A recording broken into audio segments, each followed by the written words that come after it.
Good morning. Nice to see everybody here on this cool spring or fall morning here. Almost said spring morning, but no, we're in the wrong direction there. But in a cool fall morning.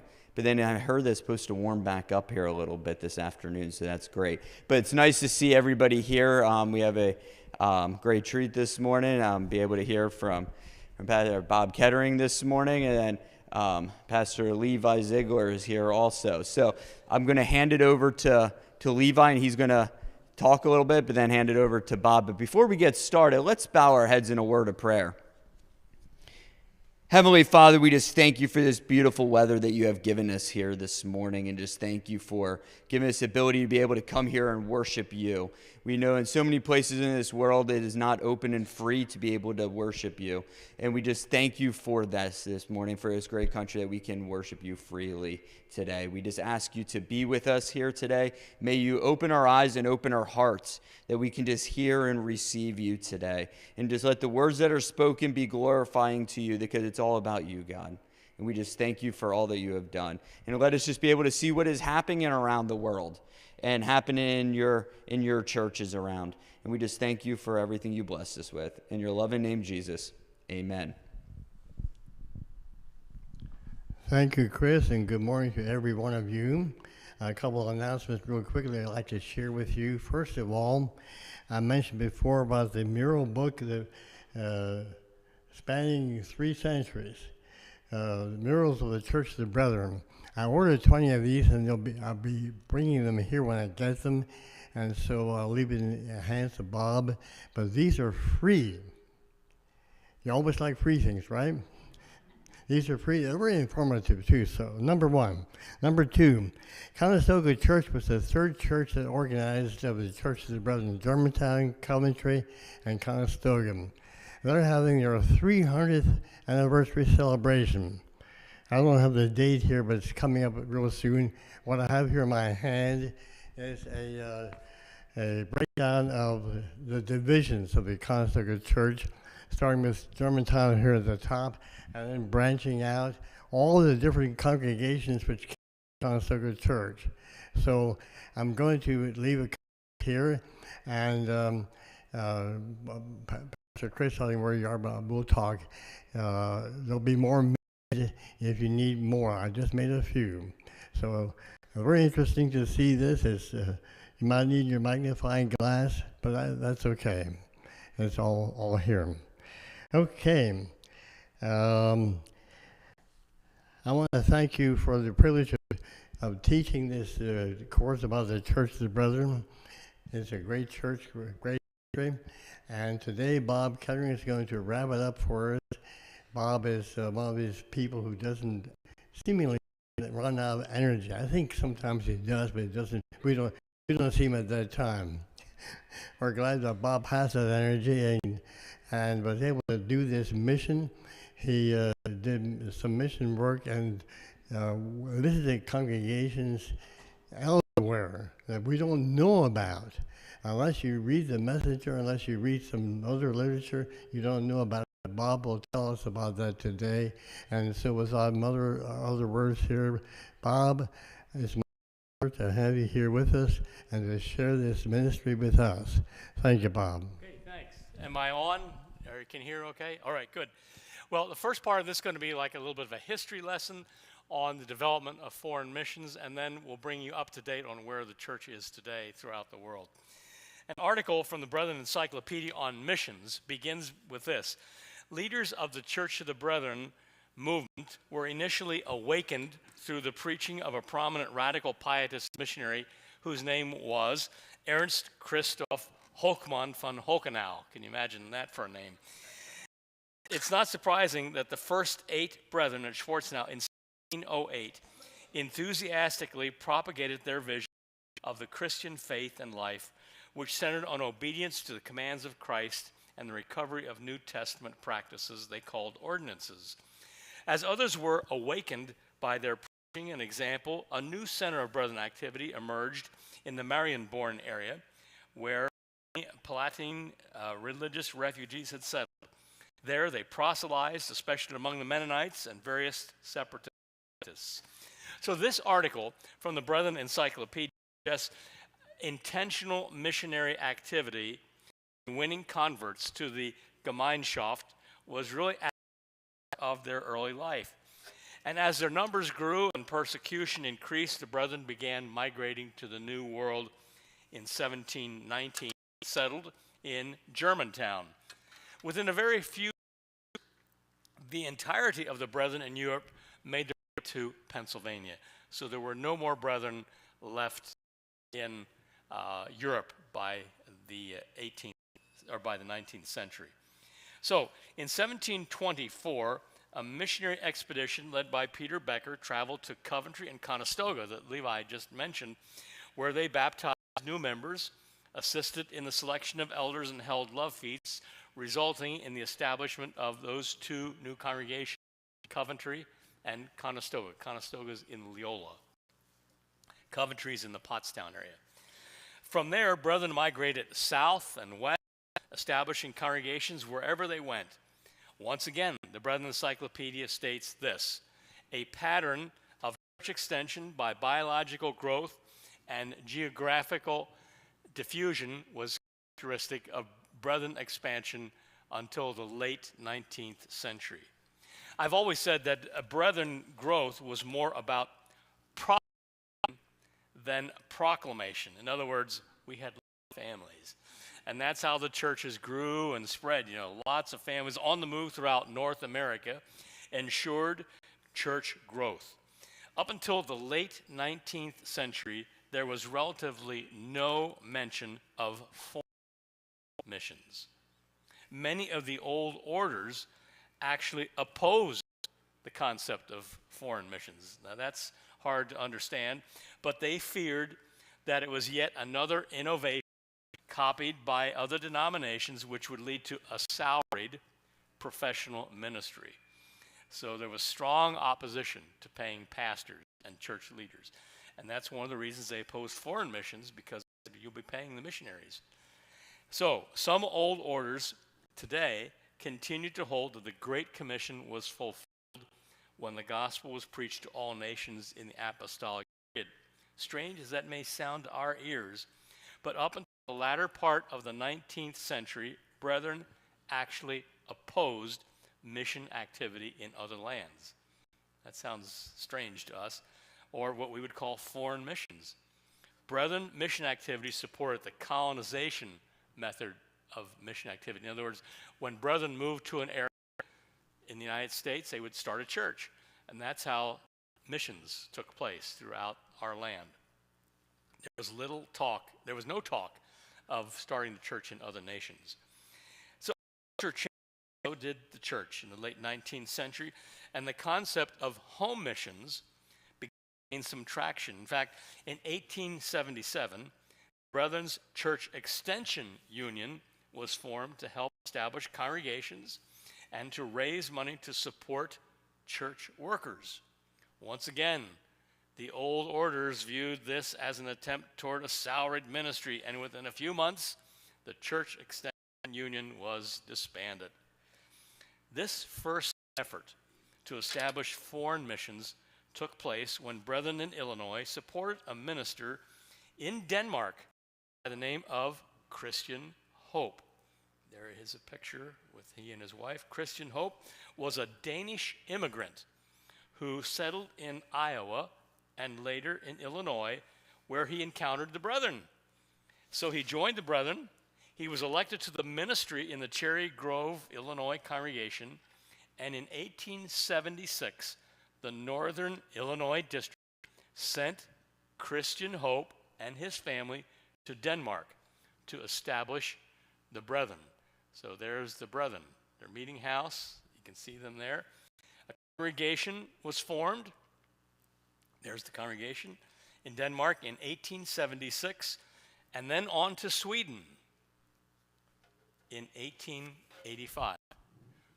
So these are the first people in Sunday school in the country of Sweden. So this was the first attempt by the brethren to start the church in a foreign country. So congregations in Denmark and Sweden were the first attempt at foreign missions. The last financial support from the U.S. to Denmark and Sweden ended in 1947. In 1955, the Church of the Brethren in Denmark had dwindled down to only 15 members due to many migrations to other countries following World War II. Interest, however, was growing for foreign missions, and in 1908, at the 200th anniversary of the Church of the Brethren, the General Mission Board was officially recognized by annual conference. This, our church was now poised to begin planting the Church of the Brethren out in South America. So here is this is the deacons in Sweden, by the way. Those are the earliest deacons. Now let's go on to the next one. Next slide. Okay, this represents the first missionaries that were designated by the General Mission Board for overseas mission. So those are the very first missionaries that were commissioned to go where the church would send them. The first country was India in 1894, north of Bombay, on the west coast of India. This is some of the folks in India that were there in the Church of North India. And and then 1970, the Church of the Brethren in India merged with 5 denominations to form the Church of North India. So one more slide there.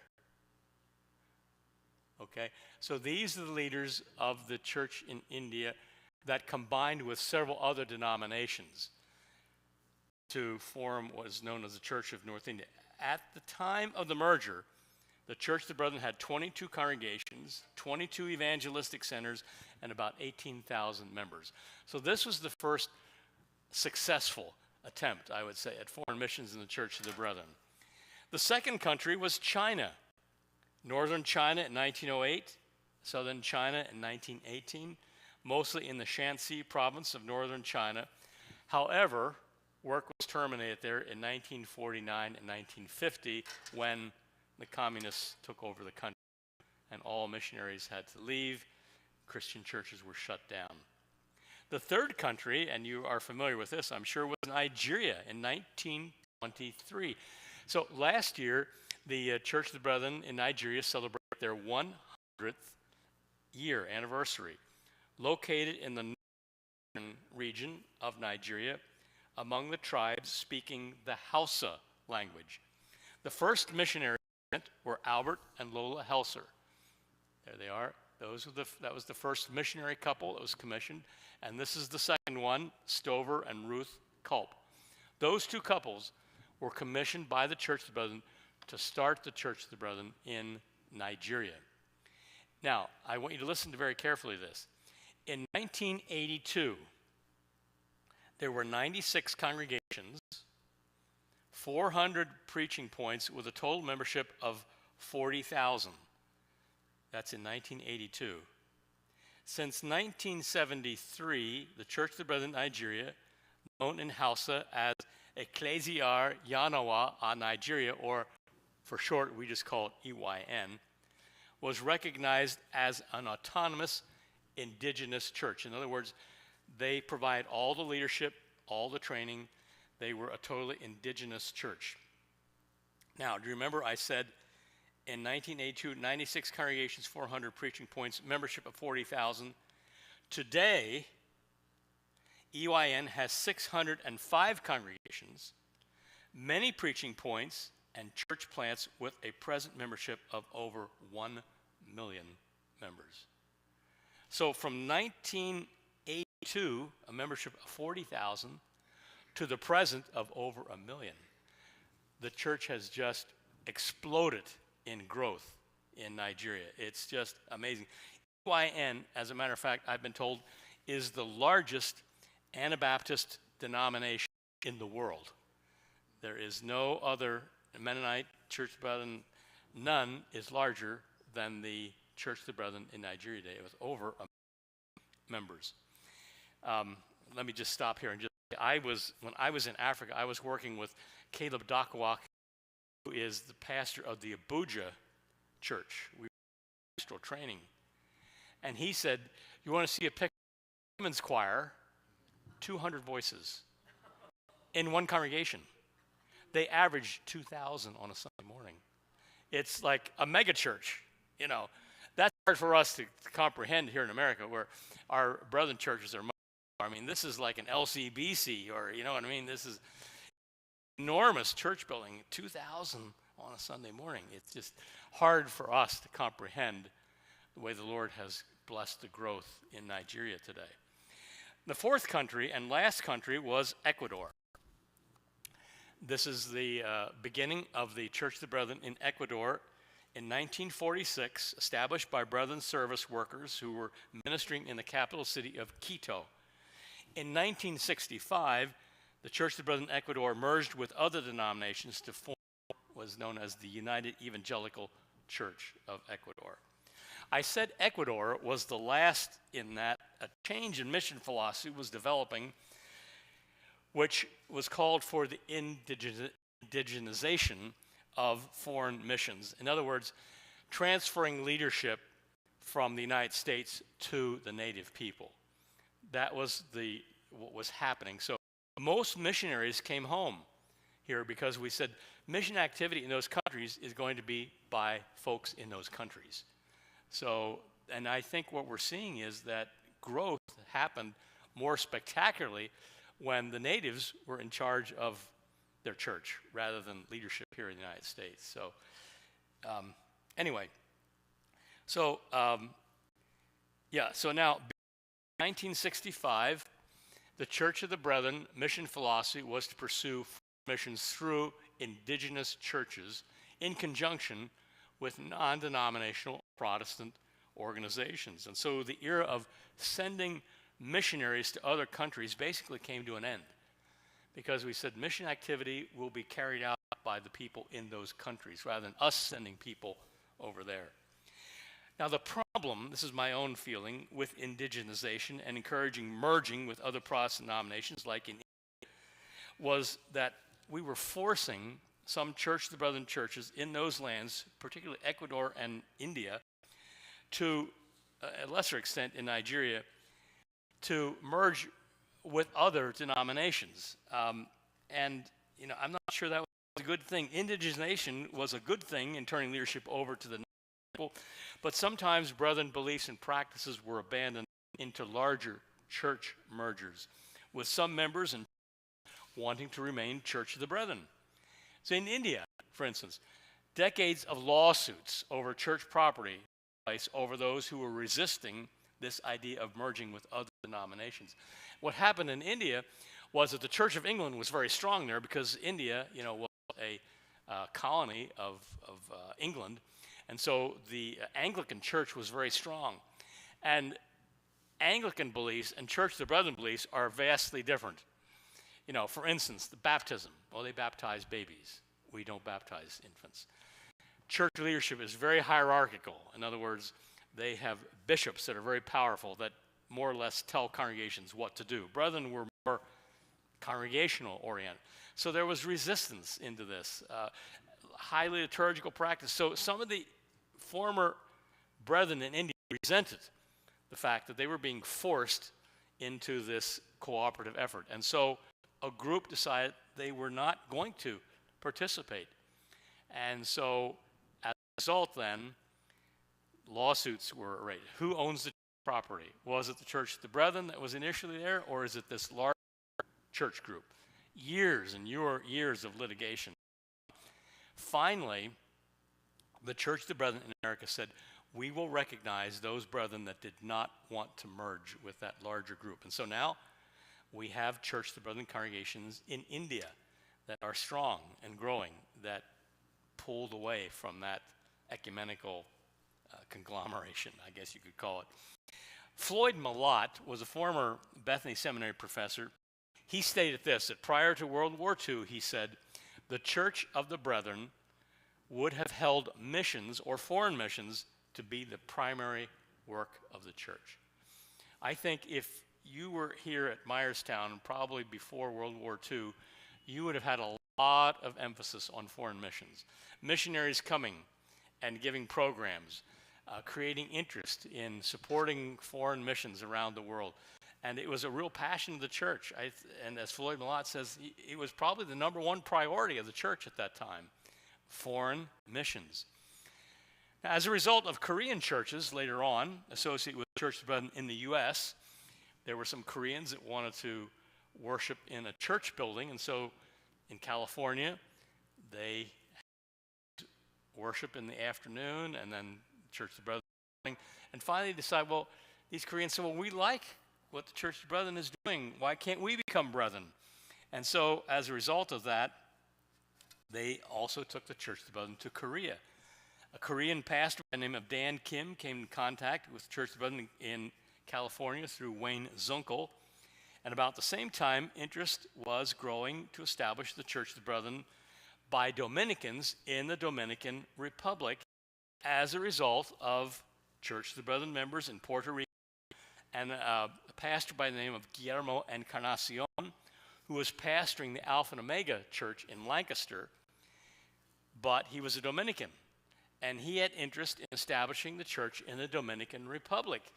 That was his native land, and so mission activity went to Dominican Republic.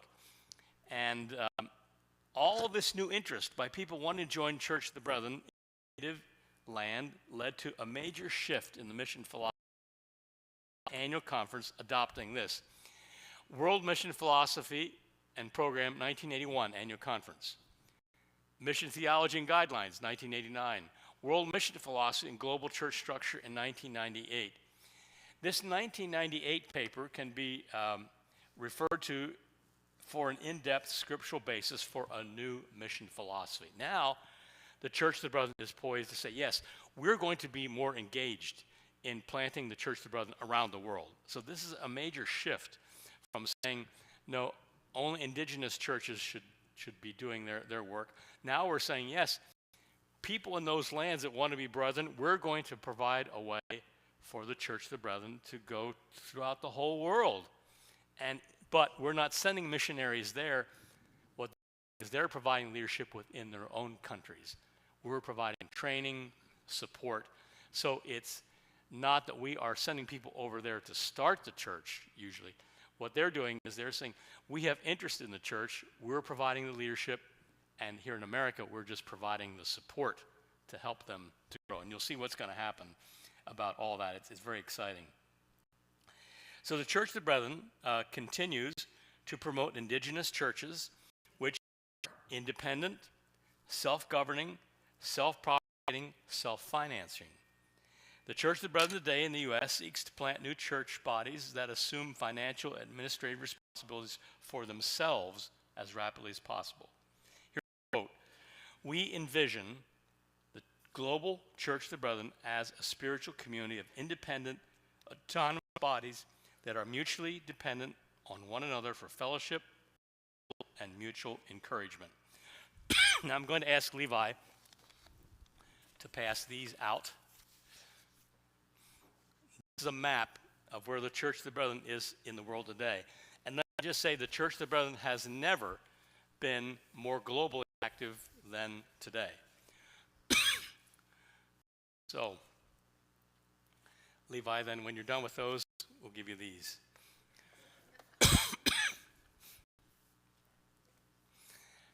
Now, when I go around to various churches, I'm amazed at how many have no clue what's happening worldwide in the Church of the Brethren today.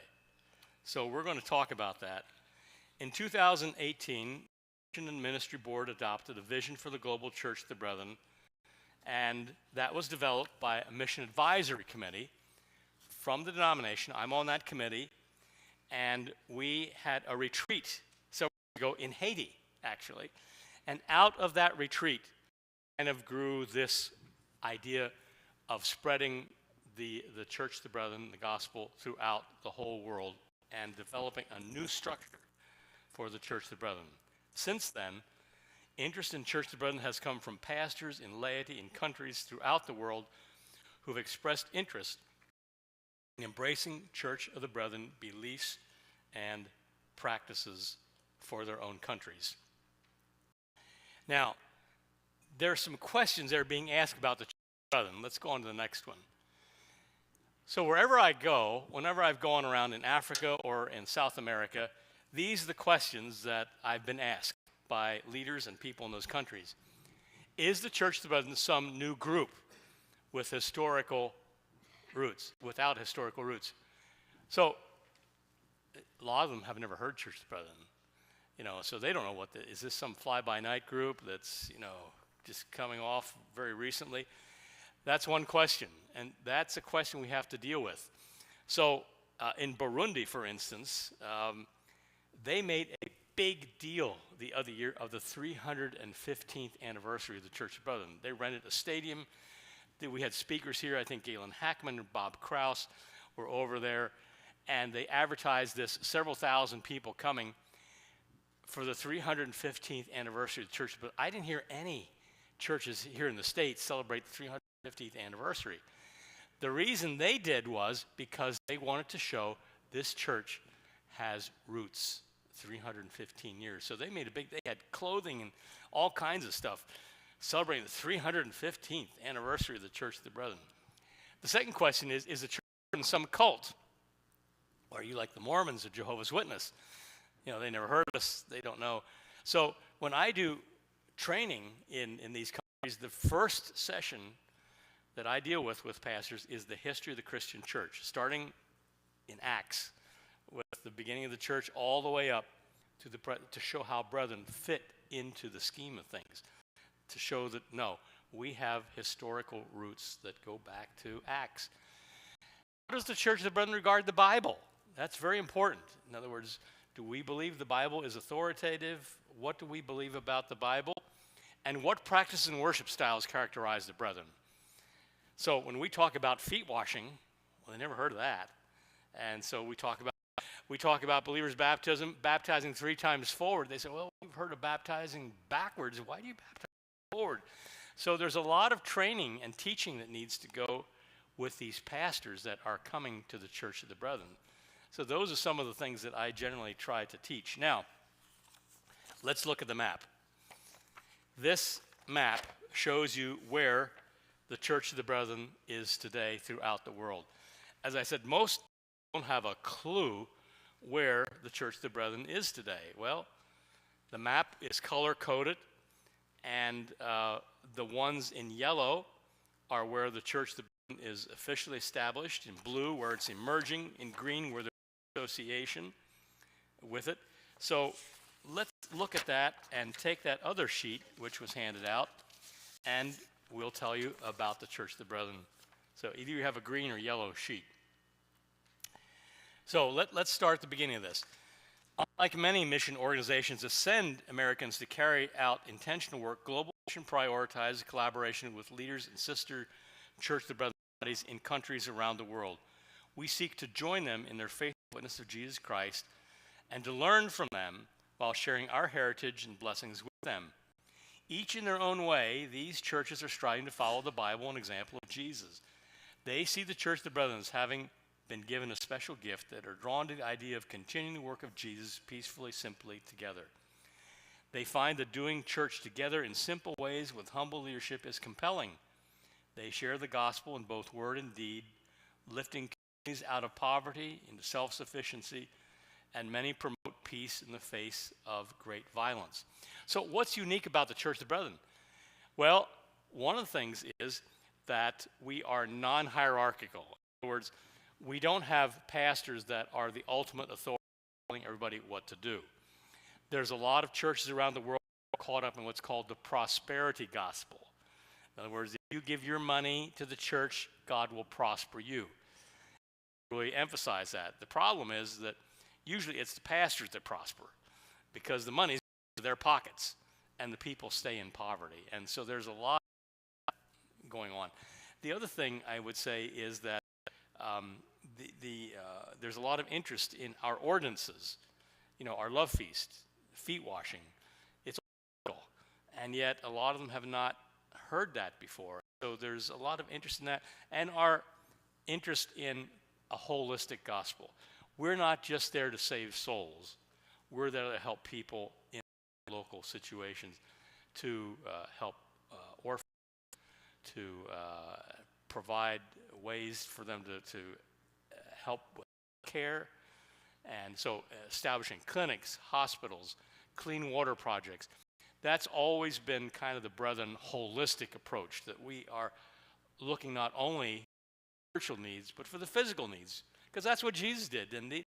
Jesus had a ministry of healing and helping people where they were. So the Brethren have emphasized the holistic approach. So here we are, Global Church of the Brethren. Brazil, several small fellowships, community outreach programs, family therapy. That's kind of the emphasis of the Church of Brazil. It's fairly small. The Dominican Republic has 30,000 members. Democratic Republic of Congo, 32 churches, 8,000 members, and it was established just a few years ago, and now already is experiencing great growth. The Dominican Republic has 15 churches, 10 fellowships, about 2,800 members, including 2 districts. Haiti, 22 churches, 8 preaching points, 4,500 members. India presently has 29 churches, 39 worship centers, membership of 10,000. In Nigeria, we mentioned that, 605 local churches and church points and plants. And here, 750,000 or more members, like I said, closer to 1 million actually. And they have a very extensive program, a theological school, very sophisticated leadership. Rwanda in Africa, 4 churches, 724 members, 12 choirs in those churches. They love to sing, 2 schools, and now it is home to the Great Lakes Bible School located in Rwanda, and an outreach to the Batwa community, or you might know them as the Pygmies, which are a persecuted minority in Africa that a lot of people don't want anything to do with, but the Church of the Brethren is there to help with their needs, establish churches. So we have Batwa congregations in Rwanda.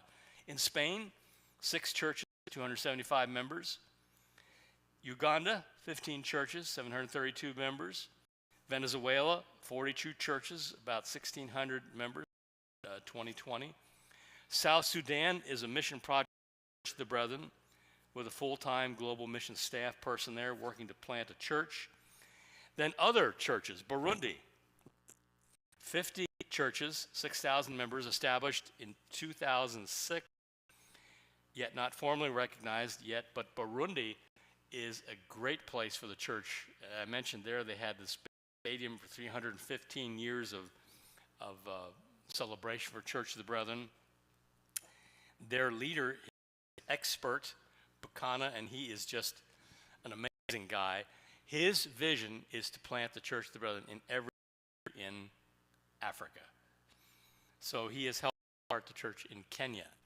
He helped start the church in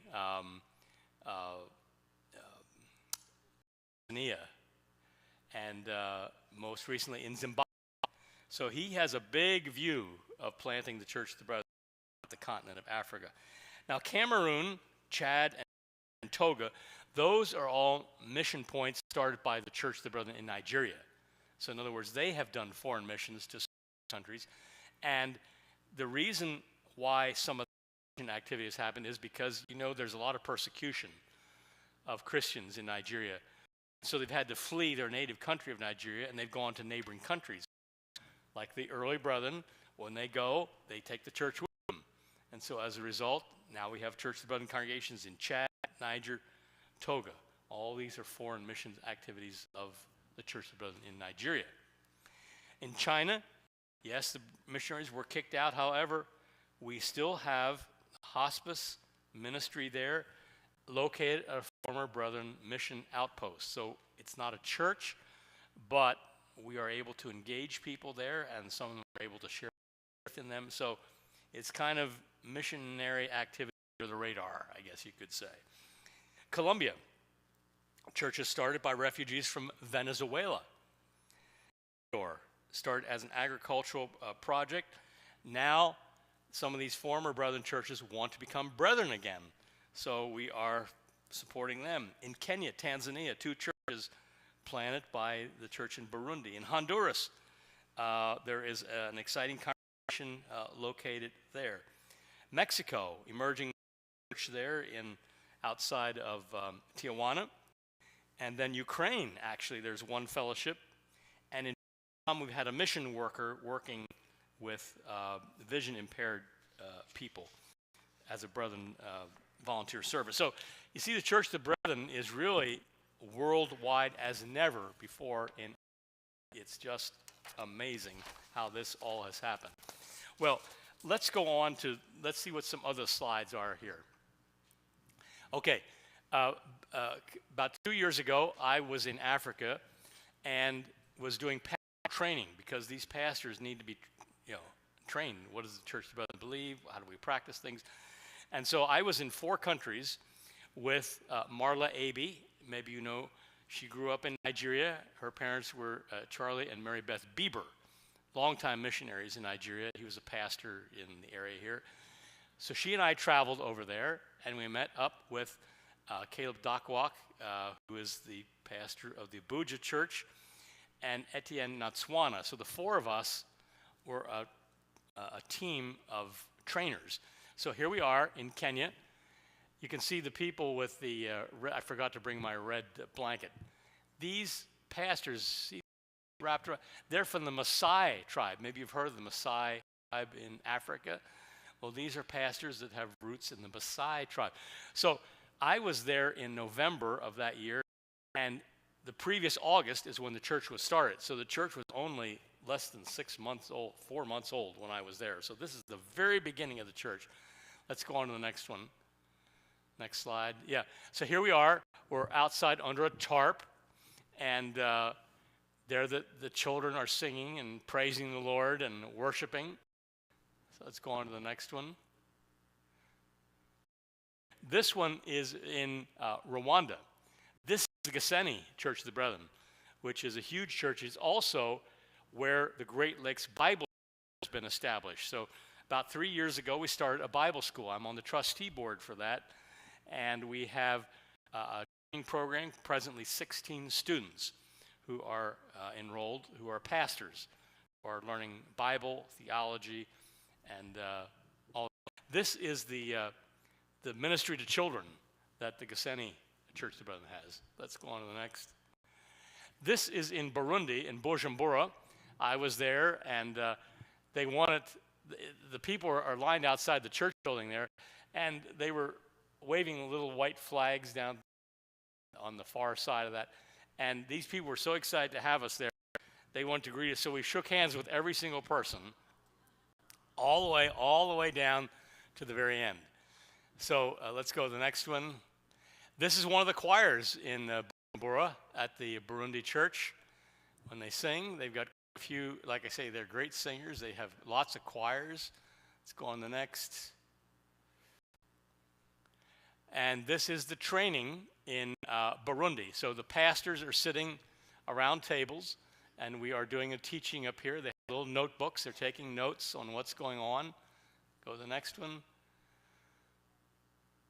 And this is Expert Bukani. He is the person that has helped with this. We are distributing rice and beans to the Batwa people, the Pygmies. So they are there and worshiping with us, and they're very poor people. And so we're distributing food from the world, or from the Brethren food crisis fund. So that's what we're doing there. And here I am teaching, or we are teaching here now in Uganda. So went over to Uganda, which was a 10-hour trip over the Serengeti in the back of a van to Uganda in Kasese. And here we were. Now, these are pastors and spouses sitting around tables where we're doing our training. At that time, there was an Ebola outbreak in Uganda, which had me a little concerned, not because I would get it, because you have to have direct bodily contact, but they were closing schools, and I thought, the next thing they're going to do is close the border, and then I'm stuck in Uganda. But thankfully, we got out, back to Rwanda, but it was a great time of teaching and such excitement among these pastors and so forth. Let's go on to the next one. These are this is an orphan school that we're supporting in Uganda. And we've helped purchase land and supplies to train. There's a lot of orphans in the area here. And so this is an orphan school that's lined up. Okay, next. All right, here we are, Love Feast in the Gethsemane Church.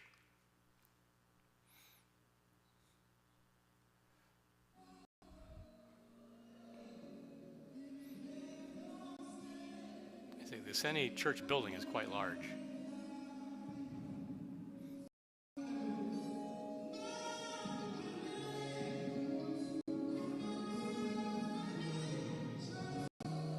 Josiah Ludwig was over here to help start Church in Rwanda several years ago.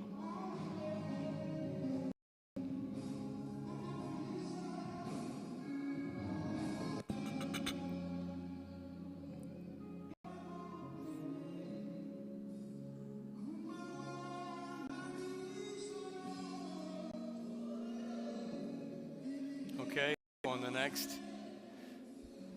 slide. Here's a baptism. They actually have a baptistry in the Gethsemane Church. You can see a baptism there. Let's go on the next.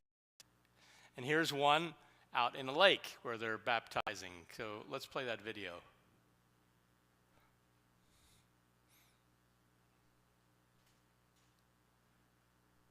Yep, go back. One more. There we go. Oops, go back. Go back. Now, see if you can play that video.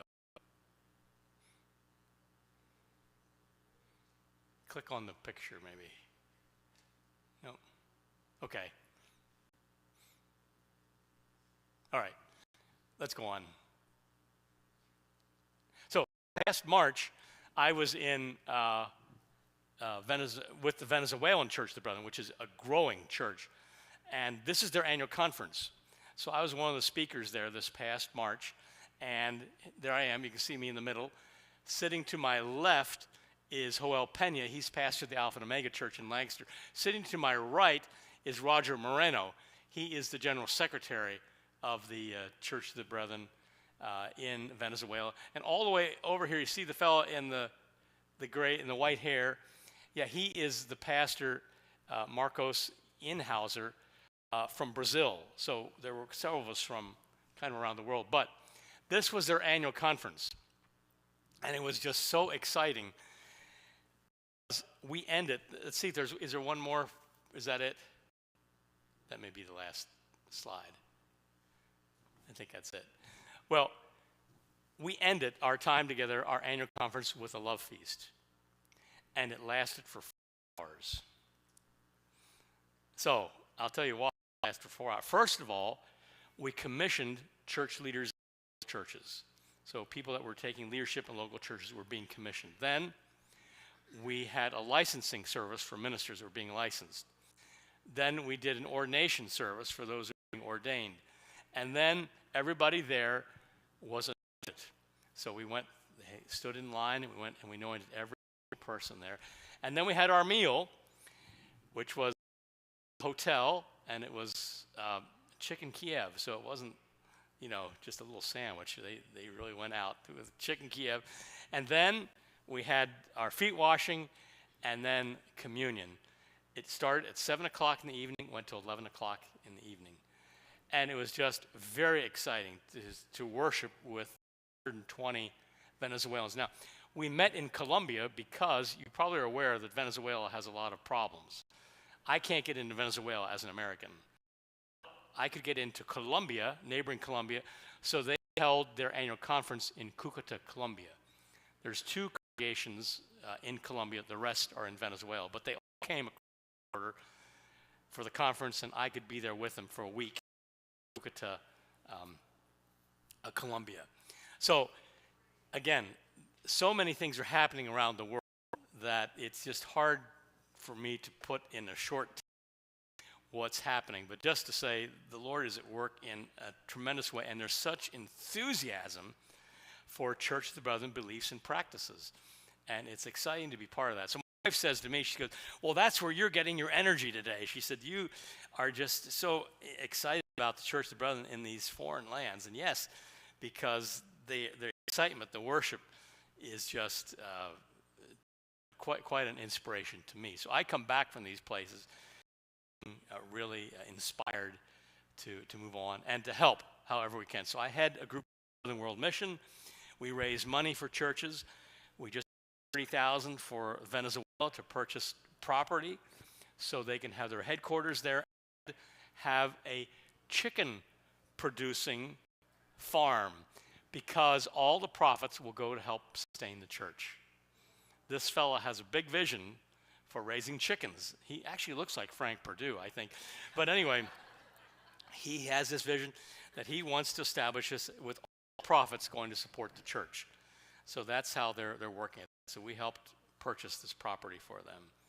And in Haiti, we raised money there. So Brethren World Mission is always engaged in raising money to help support churches which are beyond what might be in the budget for the denomination.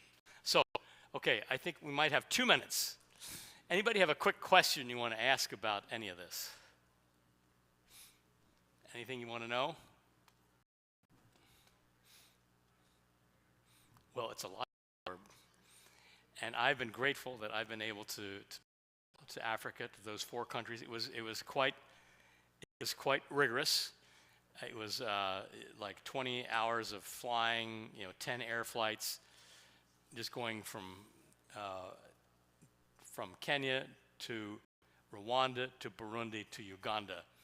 But in every place, there was just great excitement for the church a couple years ago. Yeah. I assume there's not any pianos in any of those churches? They have keyboards. They have keyboards, and the music is very lively. There'll be off drums and a keyboard, particularly in Burundi and Rwanda. Yeah, they have. I think in the Gassen Church, they had a small children's choir, and then an older children's choir, a youth choir, and 2 adult choirs. I mean, like I say, they have a lot of music. So there's a lot of music in these churches, and there's a lot of excitement. And sometimes, they dance around while they sing.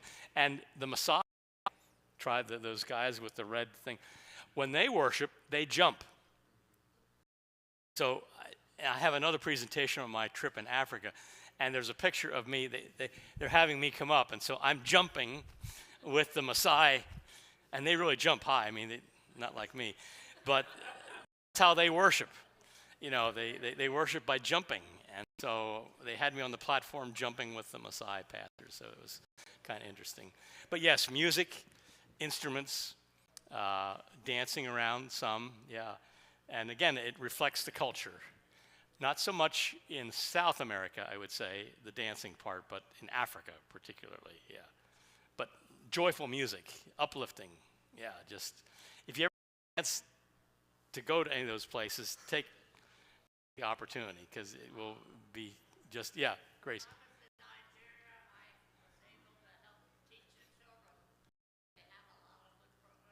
Yeah, there's a lot of children in Nigeria, yes. In fact, the churches are very young. You'll see that the average age is very, very young in these churches. Lots of children, young families, lots of youth, lots of excitement. Now, let me just tell you one last thing to show you how the inroads of the church are happening. In Burundi, which is a small country in East, that's where they had this big stadium thing I was talking about, okay? The father-in-law of the president of the country, okay, is Church of the Brethren. So you can see the inroads that the Church of the Brethren into people that with credibility, and acceptability. And there's almost, in East Africa, there's almost no persecution. Quite different than Nigeria, where the Muslims are really active. There's a very, very small Muslim population in East Africa. So you feel very safe there. There's no persecution, no killing. Not in Nigeria is awful, Nigeria. But East Africa is pretty safe. Rwanda sometimes has been called a second world country rather than third world country. I'll close with this.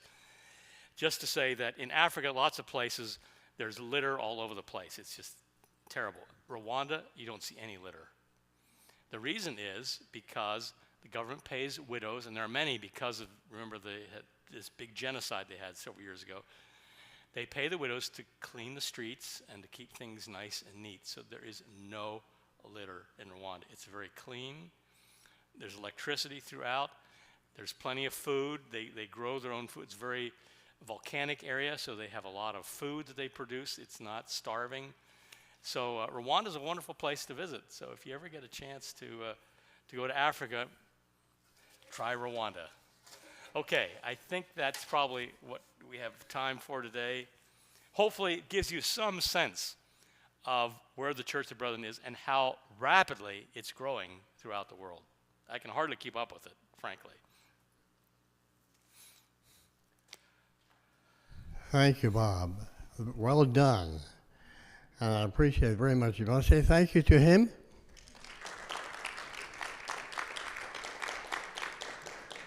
A good wrap-up for our Church of the Brethren history and bring you up to date.